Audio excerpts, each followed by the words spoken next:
अब हम देख लेते हैं ग्रैंड स्लैम के विजेता को। चलिए, मेन सिंगल और वोमेन सिंगल में सबसे पहले है कौन सा? Australian open. कौन सा है? Australian open. चलिए, इसके मेन सिंगल के विजेता कौन है? जैनिक सिनेर। चलिए, याद रखिएगा कि इसमें बहुत ही आसान तरीके से याद हो जाएगा अगर आपको क्रम याद है। आपको क्रम याद है कि पहला हो गया ऑस्ट्रेलिया ओपन, फिर हो गया फ्रेंच ओपन, फिर हो गया विंबलडन ओपन और फिर हो गया यूएस ओपन। अगर आपको ये क्रम याद है तो बहुत आराम से याद हो जाएगा, क्योंकि जो मेन सिंगल के जो विजेता हैं मात्र दो लोग हैं। कौन कौन से? जैनिक सिन्नर और अगला है कौन? Carlos Alcaraz. कौन है?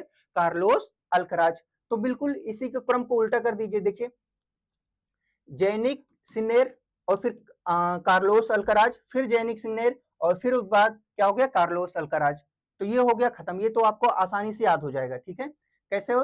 मतलब बस इसी के दो बार रिपीट कर देना है। कैसे?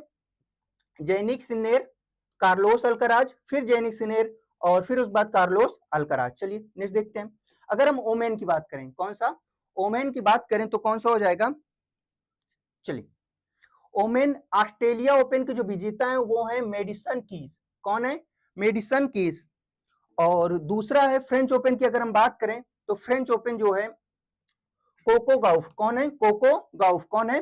कोको गाउफ। अगर हम बात करें विंबलडन ओपन ओमेन सिंगल की विजेता की बात करें तो है ईगा स्विटेक और आरियाना सबलंका है। कौन से?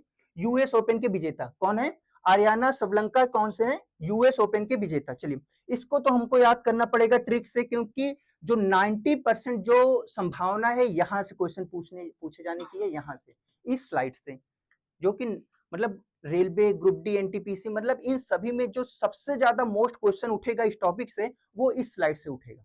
चलिए, अब इसी को तो अच्छे से क्या है ट्रिक से याद ही करना पड़ेगा। चलिए,